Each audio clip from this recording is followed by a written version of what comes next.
অভিশাপ দেওয়া কেমন কাজ? কেউ জুলুম করলে তাকে অভিশাপ দেওয়া যাবে কি না? অভিশাপ দেওয়া এটা মৌলিকভাবে সাধারণভাবে কোনো ভালো কাজ নয়। নবী করিম সাল্লাল্লাহু আলাইহি ওয়াসাল্লাম বলেছেন, ঈমানদার কখনো কথায়, কথায় গালমন্দ এবং অভিসম্পাতকারী এটা হতে পারে না। অর্থাৎ ঈমানদারের এটি স্বভাব হতে পারে না। তিনি আরও বলেছেন যে, লাম উবআস লাআনান ওয়ালা তাআনান ওয়ালা শাত্তামান, আমি অভিসম্পাতকারী, গালমন্দকারী হিসাবে আল্লাহ সুবহানাহু পক্ষ থেকে আমি প্রেরিত হইনি। অর্থাৎ এটা আমার কাজ নয়। অতএব অভিসম্পাত দেওয়া মৌলিকভাবে এটা কোনো ভালো কাজ নয়। তবে কোনো লোক যদি পাপাচারে লিপ্ত হন, পাপিষ্ঠ হন, অথবা কেউ জালিম হন কিংবা কেউ কাফির হন, তাহলে তখন তার প্রতি অভিসম্পাত করা যাবে কিনা? এর উত্তর হলো যে, সাধারণ এবং আপনার জেনারেলি তাদের প্রতি অভিসম্পাত করতে কোনো অসুবিধা নেই। অর্থাৎ যারা অত্যাচারী, যারা জালিম মানুষের প্রতি জুলুম করছেন, তাদের প্রতি কমন এবং সাধারণভাবে অভিসম্পাত করতে কোনো অসুবিধা নেই। কারণ কোরআনে কারিমে আল্লাহ তাআলা বলেছেন, আলা লা'নাতুল্লাহি আলা যালিমিন। জেনে রাখো যে আল্লাহর লাআনত এবং অভিসম্পাত জালিমদের উপর পতিত হবে। অর্থাৎ যারাই জালিম, যারাই জুলুম লিপ্ত, এই অভিসম্পাত তাদের জন্যই প্রযোজ্য হবে। এভাবে জেনারেলি জালিমদের প্রতি অভিসম্পাতের কথা বলা যাবে। অর্থাৎ তাদের জন্য বদদোয়া করা যাবে, অভিসম্পাত করা যাবে সাধারণভাবে। আর যদি সুনির্দিষ্ট ব্যক্তিকে অভিসম্পাত করার কথা বলেন, তাহলে সেক্ষেত্রে সর্বাবস্থায় সেটি পরিত্যাগ করাটা উত্তম।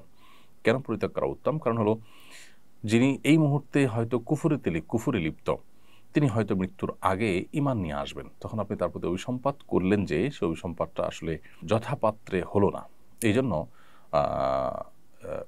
শেখ বিন বাজ রহমতুল্লাহ আলাইহি সৌদি আরবের সর্বোচ্চ উলামা পরিষদের অন্যতম সদস্য, বরং প্রধান মুফতি, গ্র্যান্ড মুফতি ছিলেন তিনি, এবং কাতার ভিত্তিক ফতোয়ার ওয়েবসাইট মারকাজুল ইসলাম ওয়েব, তারাও মারকাজুল ফতোয়া ইসলাম ওয়েব, তারাও একই ফতোয়া দিয়েছেন।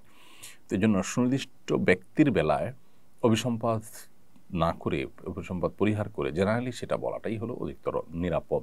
আর যদি ব্যক্তিটি মুসলিম হয়ে থাকেন, একজন মুসলিম, তিনি বিভিন্ন পাপে লিপ্ত, এই ব্যক্তিকে অভিসম্পাত কোনো অবস্থাতে করা যাবে না।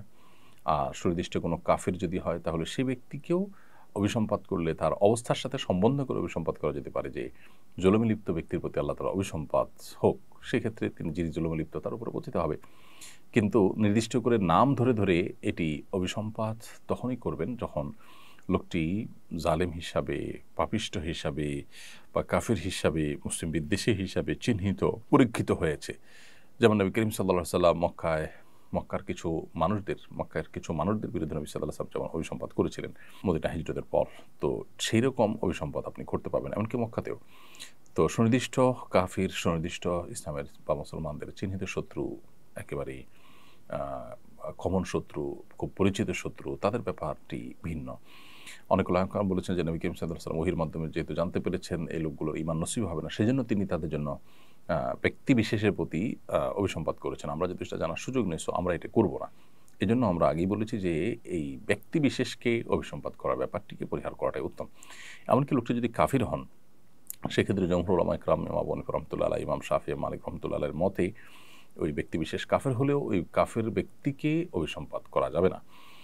কারণ কোরআন কারিমে আল্লাহ বলেছেন, ইন্নাল্লাযিনা কাফারু ওয়া মাতু ওয়া হুম কুফার, যে ব্যক্তি কুফরি করেছে এবং কুফরি অবস্থায় তার মৃত্যু হয়েছে, উলাইকা আলাইহিম লানাতুল্লাহি ওয়াল মালাইকাতি ওয়ান নাস আজমাইন, সেই ব্যক্তিদের প্রতি আল্লাহ, ফেরেশতা এবং সকল মানুষদের অভিসম্পাত পতিত হয়। তাহলে সেক্ষেত্রে এখানে অভিসম্পাত পতিত হবে ওই ব্যক্তিদের উপর যাদের মধ্যে এই বিষয় রয়েছে যে তারা মৃত্যু হয়েছে কুফরের উপরে। তো খোলাসা কথা হলো, সাধারণভাবে জালিমদের প্রতি অভিসম্পাত করতে কোনো অসুবিধা নেই, কোরআনে স্বয়ং করা হয়েছে। ব্যক্তি বিশেষকে অভিসম্পাত করার পরে যদি মুসলমান পাপিষ্ঠ হয়, তার প্রতি অভিসম্পাত করা যাবে না। আর যে কাফের পাপিষ্ঠ হয়, অনেক ওলামাদের মতে করা যাবে, অনেকের মতে করা যাবে তখনই যখন সে চিহ্নিত ইসলাম বিদ্বেষী হবে, তবে অনেকে নিষেধ করেছেন। বেশিরভাগ ইমামগণই ব্যক্তি বিশেষ কাফের হলে তার প্রতি অভিসম্পাত করতে নিষেধ করেছেন। আর জালিম যে জুলুম করছে, তার জুলুমের যে প্রতিকার চাওয়া বা জুলুমের কারণে তার বিরুদ্ধে আল্লাহ তাআলার কাছে নালিশ করা, বিচার করা, এটা তো সর্বাবস্থায় শুধু জায়েজই নয়, বরং এটা খুবই স্বাভাবিক একটি ব্যাপার। বিভিন্ন হাদিস থেকে বোঝা যায় যে মাজলুম ব্যক্তি যখন জালিমের বিরুদ্ধে আল্লাহর কাছে অভিযোগ দায়ের করেন, বিচার চান, প্রতিকার চান, আল্লাহ সুবহানাহু ওয়া তাআলার পক্ষ থেকে সেটি কবুল হয় নিঃসন্দেহে। অতএব সেটি সম্পূর্ণ ভিন্ন বিষয় যে সেটি কবুল হবে। আস-সুন্নাহ ফাউন্ডেশন, উম্মার স্বার্থে সুন্নাহর সাথে।